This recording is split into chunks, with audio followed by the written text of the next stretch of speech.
Hello bull trackers दोस्तों, आज 6 consecutive day है जब मार्केट्स ने ग्रीन में क्लोजिंग दी और पिछले 6 दिनों में निफ्टी ने करीब 400 पॉइंट्स गेन कर लिए हैं। और इसकी वजह क्या है, हमने कल के वीडियोस में कई रीजंस इसके लिए शेयर किए थे, जिसमें से की रीजंस क्या हैं। जीएसटी के रेट कट्स का अनाउंसमेंट हुआ, उसके बाद जो जिस तरीके का फेस्टिव सीजन में कंजम्पशन बढ़ने की उम्मीद है वो भी एक फैक्टर ऐड हो रहा है। इन्फोसिस में बायबैक का बड़ा अनाउंसमेंट हुआ है, जिसकी वजह से आईटी सेक्टर में तेजी हमें देखने को मिल रही है। और जो बड़े बड़े आईपीओज आने वाले हैं जैसे फिजिक्स वाला और अर्बन कंपनी का, इसका भी मार्केट पर काफ़ी पॉजिटिव इम्पैक्ट पड़ता हुआ दिख रहा है। लेकिन इसके अलावा भी एक फैक्टर है जिसकी वजह से मार्केट्स बढ़ते हुए दिख रहे हैं। तो क्या है वो फैक्टर? वो फैक्टर ये जो सोशल मीडिया में एक्सचेंज हुआ है हमारे सुप्रीम लीडर और यूएसए के सुप्रीम लीडर के बीच में जो इंटरेक्शन हुआ है, उसकी वजह से भी मार्केट्स काफ़ी ज़्यादा एक्साइटेड दिख रहे हैं। तो ये हमें बता रहा है कि एक तरीके से फिर डिस्कशन, नेगोशिएशंस चलनी शुरू हो गई हैं। तो इसके बारे में हमने आपके साथ पहले भी शेयर किया था कि किस तरीके से इंडियन एम्बेसी ने यूएसए में लॉबिस्ट को हायर किया, जेसन मिलर, जो कि SHW पार्टनर्स LLC के चेयरमैन हैं, और उन्होंने डोनाल्ड ट्रंप के साथ पिछले दिनों मीटिंग की है और इंडियन एम्बेसी ने करीब $1.8 मिलियन की दलाली भी दी है। अब ये जो मीटिंग हुई थी, इसकी जो फोटोज हैं वो सोशल मीडिया पर पब्लिश की गई थी। हालांकि रीजंस को नहीं बताया गया था कि क्या उसके बीच में डिस्कशंस हुए, लेकिन ऐसा स्पेकुलेशन किया जा रहा था कि to repair diplomatic ties and counter impact of US tariffs. तो आप देखिए, ये जो पैसा हमने खर्च किया $1.8 मिलियन, ये रंग दिखाया। और इसीलिए हम कहते हैं व्हेन मनी टॉक्स बुलशिट वॉक्स। लेकिन दोस्तों, एक बात का हमेशा ध्यान में रखना है कि ये जो तेजी हमें मार्केट में देखने को मिल रही है, और अगर किसी तरीके का यूएस से नेगोशिएशन डिस्कशन हो जाए और टैरिफ में कुछ छूट मिल जाए और उसकी वजह से मार्केट में एक नई तेजी देखने को मिले, तो उसका इम्पैक्ट को भी हमें ध्यान में रखना है। देखिए, मार्केट्स न्यूज़ से जो चलते हैं वो स्टेरॉइड्स की तरह से चलते हैं, यानी कि शॉर्ट टर्म में मार्केट में जंप या फॉल हमें शार्प देखने को मिल सकता है, लेकिन लॉन्ग टर्म में वो फंडामेंटल्स से ही चलते हैं। इस बात को ध्यान में रखिए। तो फंडामेंटल्स क्या बता रहे हैं?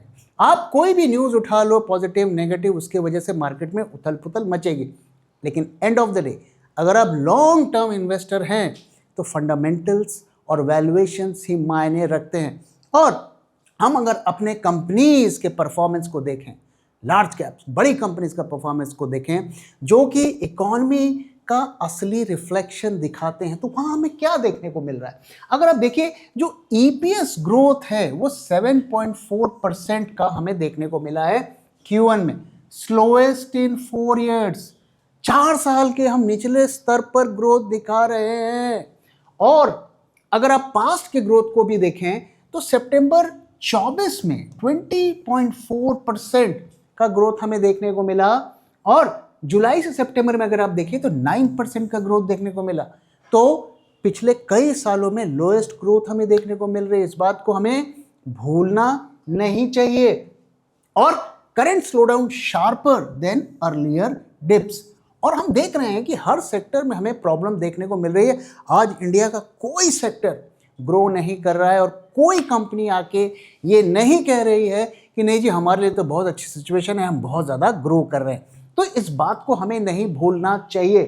अब अगर वैल्यूएशंस की बात करें तो निफ्टी 50 अभी भी 22 के वैल्यूएशंस पर ट्रेड हो रहा है। और ध्यान रहे कि अगर एक नई तेजी का दौर आ गया और 400-500 पॉइंट निफ्टी ऊपर चला गया तो ये वैल्यूएशंस और बढ़ जाएंगी। तो आप जो माल खरीद रहे हैं या खरीदेंगे वो आप काफ़ी हाई वैल्यूएशन पर खरीदेंगे।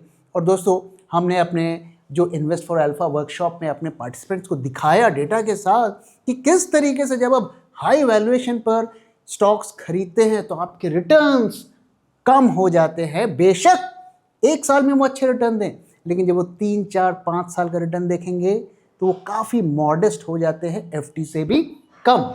अब यहाँ पे अगर ये सब कुछ होता है तो उसका इकोनॉमी पर कितना इम्पैक्ट पड़ेगा, एनालिस्ट लोग का क्या कहना है कि जो बेस्ट केस सिचुएशन है वो भी 9% के आसपास ही है, और इतनी ग्रोथ पर इतना वैल्यूएशन देना, उसको जस्टिफाई करना काफ़ी ज़्यादा मुश्किल है। अब यहाँ पर हमें और बिगर बेटर रिफॉर्म्स देखने हैं, अगर वो होते हैं तो अलग बात है, लेकिन अगर वो नहीं होते हैं, अगर हम यही रिफॉर्म करके रुक जाते हैं तो ये वैल्यूएशंस को जस्टिफाई करना बहुत ज़्यादा मुश्किल होगा। अब अगर वैल्यूएशंस की बात करें तो यहाँ पर मैं आपको दिखाने वाला हूँ कि इंडिया की जो टॉप कंपनीज है निफ्टी में, जिनका टॉप वेटेज है, उनकी वैल्यूएशंस की क्या सिचुएशन है और किस तरीके से मार्केट्स तो ओवर वैल्यूड है ही, और निफ्टी की जो टॉप कंपनीज हैं वो भी ओवर वैल्यूड है। तो इसमें आप देख सकते हैं कि हमने जो टॉप कंपनीज निफ्टी की उठाई हैं, जिसमें Reliance Industries, TCS, Bharti Airtel, ICICI Bank and Infy. अब इनका निफ्टी में जो वेटेज है वो देखें तो कितना है, 9.4 टू 5.6 है। आप देख सकते हैं कि अच्छा खासा वेटेज है, और इसकी जब हमने वैल्यूएशंस की स्टडी की तो वहाँ पर हमें देखने को मिला कि ये सारे स्टॉक्स काफ़ी ज़्यादा ओवर वैल्यूड है। तो अगर आप रिलायंस इंडस्ट्रीज को देखें, इसका करंट प्राइस 1377 है, लेकिन वैल्यूएशन 1093 है, यानी कि 20% ज़्यादा ओवर वैल्यूड है, यानी कि इसमें 20% के करेक्शन का स्कोप है। टीसीएस, इसका करंट प्राइस 3100 के आसपास है, वैल्यूएशन 2800 के आसपास है, अभी भी इसमें 8% के करेक्शन का स्कोप है। भारती एयरटेल 1891, लेकिन इसकी ट्रू वैल्यूएशन 1500 से नीचे है, और इसमें भी 22% का ज़्यादा से ज़्यादा का स्कोप है। आईसीआईसीआई बैंक, इसकी भी वैल्यूएशंस को अगर आप देखिए 1163 है, जबकि प्राइस 1400 के आसपास है, 17% की गिरावट का स्कोप है। इन्फी 1532, जबकि इसकी ट्रू वैल्यूएशन 1351 है, और 12% के करेक्शन का स्कोप है। जून 2024 को अगर आप निफ्टी में पैसे लगाते तो आज आपके रिटर्न्स बनते सिर्फ 6.5%, और अगर आप बुल ट्रैक 2024 पोर्टफोलियो में पैसे लगाते तो आज आपको दुगने से भी ज्यादा रिटर्न मिलता।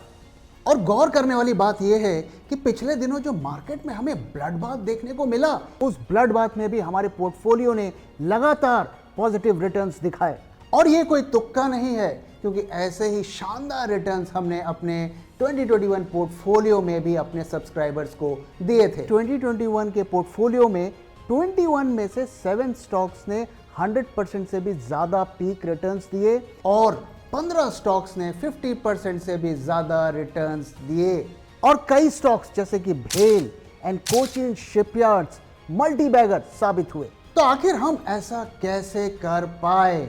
Being a SEBI registered RA, I can tell you, सिर्फ फंडामेंटली स्ट्रॉन्ग स्टॉक को सिलेक्ट करने से ही आपका पोर्टफोलियो ग्रीन में रहेगा ऐसा जरूरी नहीं। उसके साथ टेक्निकल, क्वांटिटेटिव और डेटा एनालिसिस भी जरूरी होती है। सबसे जरूरी है कि आप स्टॉक को किस प्राइस पर खरीद रहे हैं, और इसीलिए हर स्टॉक को जो हम बुल ट्रैक पोर्टफोलियो में ऐड करते हैं उसे गुजरना पड़ता है bull track in house research के 10 स्ट्रिंजेंट क्राइटेरिया से, ताकि आपको मिले एक शानदार स्टॉक एक शानदार प्राइस में। तो देर किस बात की, आज ही सब्सक्राइब करिए बुल ट्रैक पोर्टफोलियो को हमारी वेबसाइट bulltrack.in को विजिट करके, या स्क्रीन पे दिए हुए नंबर से हमसे कांटेक्ट करिए। Investment in securities market are subject to market risks. Read all the related documents carefully before investing. अब आप मुझे बताइए कि ये जो टॉप 5 कंपनीज है जिनका वेटेज 30% बनता है, और ये कंपनीज ओवर वैल्यूड है, निफ्टी तो ओवर वैल्यूड है ही, ये कंपनीज ओवर वैल्यूड हैं, तो ऐसे सिचुएशन में मार्केट खींच कर कितना ले जाएगा? तो ये जो तेजी अगर आई, किसी तरीके का हमारा यूएस से एग्रीमेंट नेगोशिएशन हो गया और मार्केट में तेजी आई, अगर वो आप खरीदेंगे तो ध्यान रहे कि आप माल काफ़ी हाई वैल्यूएशंस पर उठाएंगे। तो ऐसे में क्या करना चाहिए? तो पहली बात तो ये कि अगर आप उठा रहे हैं तो कम क्वांटिटी को उठाइए, एक साथ ये सोच के मत लगाइए कि अरे अरे अब तो सारी बला टल गई, अब तो सब ऑल इज़ गुड। देखिए जो ग्लोबल सिचुएशन जिस तरीके से बन रही है, उससे बाजार में उठा पटक होगी। आप देख रहे हैं बांग्लादेश में क्या हुआ, आप देख रहे हैं नेपाल में क्या हुआ, हमने देखा कुछ टाइम पहले पाकिस्तान के साथ क्या हुआ। तो ग्लोबल सिचुएशन भी उधर में बिगड़ती हुई नज़र आ रही है, और साथ में हमारी जो इंटरनल प्रॉब्लम्स है हमारी इकोनॉमी की, वो भी आप देख रहे हैं। और अब तो ये छिपा ही नहीं, अब तो सरकार ने भी मान लिया है कि कंजम्पशन इज गोइंग डाउन, और इसीलिए हमने जीएसटी कट्स किए हैं ताकि कंजम्पशन बढ़े। क्या वो बढ़ेगा, कितना बढ़ेगा, ये अभी भी हमें देखना है। इसलिए अगर मार्केट में तेजी आती है तो हमें थोड़ा संभल कर रहना है, उस तेजी में बह नहीं जाना है, क्योंकि अगर आप बह गए तो आपके साथ भी वही होगा। जो लोग पिछले साल की तेजी में बहे थे, उनका जो हाल हुआ आपका भी वो होगा। इसलिए ये वीडियो मैं सिर्फ आपको कॉशियस करने के लिए बना रहा हूँ। अब आइए दोस्तों, आज का डेटा देख लेते हैं कि आज का डेटा हमें क्या इशारा करे। तो आज 10 सितंबर है और मार्केट 25,000 से ऊपर गया, सस्टेन नहीं हुआ, नीचे आ गया, लेकिन उसके आसपास ही क्लोज हुआ। Not bad, 100 points Nifty up रहा, कल भी 100 पॉइंट के आसपास अप था। तो पिछले 6 दिनों में अगर आप देखिए तो इसने करीब 400 पॉइंट्स गेन कर लिया है। Not bad. हालांकि जो जीएसटी के कट्स हुए थे उसका ही इम्पैक्ट 200 से 300 पॉइंट था। तो ये स्लो एंड स्टडी चल रहा है, which is a good thing. तो ये एक बेस बनाने की कोशिश कर रहा है, ये पॉजिटिव है मार्केट के लिए। आईवीज में अगर आप देखें कोई खास बदलाव नहीं है, मैं इसे आज इग्नोर कर रहा हूं बिकॉज इसमें कोई चेंज नहीं। जो अच्छी चीज़ है वो ये है कि पुट कॉल रेशियो उसी लेवल पर सस्टेन हुआ और थोड़ा राइज किया, तो ये हमें मार्केट में स्ट्रेंथ दिखा रहा है। VIX once again it's maintaining the level, no major changes, no major shifts, which is a good thing, bullish thing. अब OI एडिशंस को अगर मैं देखूं, यहां हमें क्या देखने को मिल रहा है, काफ़ी OI आज ऐड हुए हैं, 9,500 कॉन्ट्रैक्ट्स ऐड हुए हैं, और नेक्स्ट मंथ में तो ज़्यादा एक्टिविटी नहीं हो रही है, यानी कि इस मंथ में मेजर उठापटक हो सकती है, मार्केट ऊपर भी जा सकते हैं, नीचे भी जा सकते हैं। कहाँ जाएंगे वो आगे बात करेंगे। अब अगर प्रीमियम को देखें तो राइज हमें देखने को मिला है, प्रीमियम्स बड़े हैं, नेक्स्ट मंथ का प्रीमियम भी बड़ा है। तो rise in open interest and rise in premium, तो क्लियरली ऐसा लगता है कि ये बुलिश पोजीशंस ऐड हुई है शॉर्ट टर्म के लिए। साथ में टर्नओवर, सोने पे सुहागा, अच्छा खासा टर्नओवर हमें देखने को मिला है। तो markets green, put call ratio बढ़ रहा है, आपके प्रीमियम्स बढ़ रहे हैं, हाई वॉल्यूम, आइडियल जो रेसिपी है बुलिश मार्केट के लिए। So this is again data काफ़ी ज़्यादा बुलिश आज का नज़र आ रहा है। अगर एडवांस डिक्लाइन देखें तो वो भी पॉजिटिव है।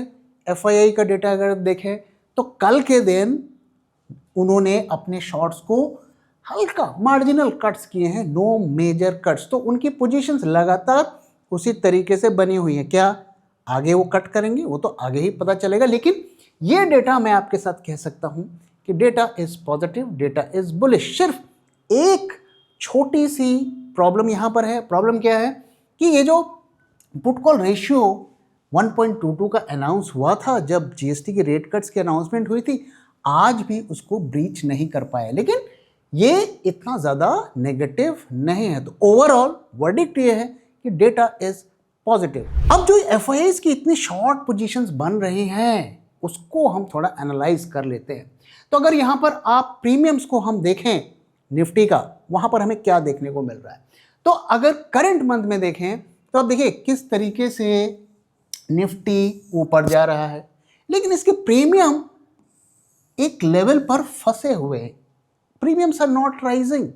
तो ये थोड़ा हमें ये बता रहा है कि ये आर्टिफिशियली जनरेटेड तेजी हो सकती है, क्योंकि उसका रिफ्लेक्शन फ्यूचर्स मार्केट में नहीं दिख रहा है। अगर हम ये उम्मीद लगाते हैं कि इस महीने मार्केट 400-500 पॉइंट ऊपर जाएगा, प्रीमियम्स को बढ़ना चाहिए, जो कि नहीं दिख रहा है, तो ये चिंता की बात है। यानी कि अगले 3-4-5 दिनों में तेजी हो सकती है, लेकिन शायद अगले 2-3 हफ्तों में वैसी तेजी नहीं रहेगी, जल्दी ये फिजल आउट हो जाएगा, मोस्ट लाइकली आईपीओ के बाद, ऐसा लग रहा है।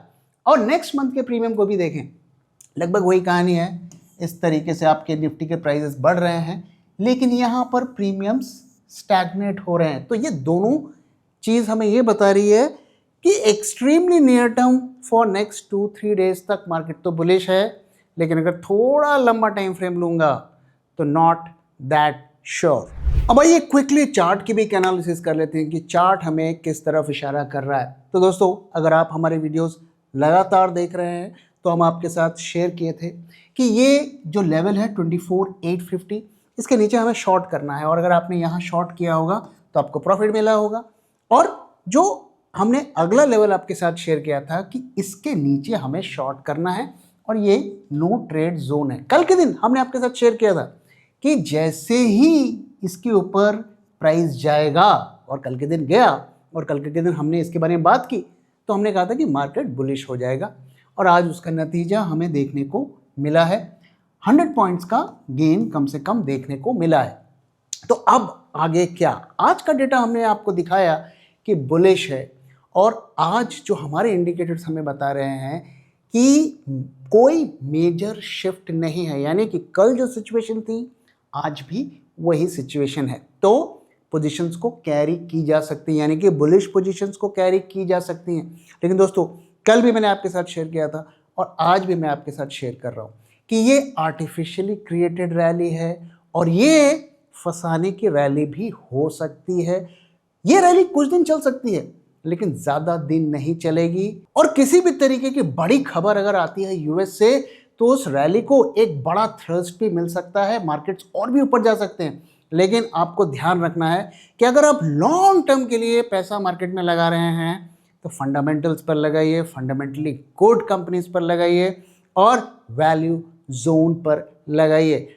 इस तेजी में हमें बहना नहीं है, क्योंकि अगर बहेंगे तो आज तो खुश होंगे, लेकिन हो सकता है 6-8 महीने के बाद रोएंगे। इसलिए ये वक्त काफ़ी सावधान रहने का है। तो दोस्तों, इसी के साथ इस वीडियो को मैं यहाँ पे खत्म कर रहा हूँ। वीडियो कैसा लगा जरूर बताइएगा, और अपना फीडबैक भी शेयर करना मत भूलिएगा। Thank you very much for watching, and thank you for your time.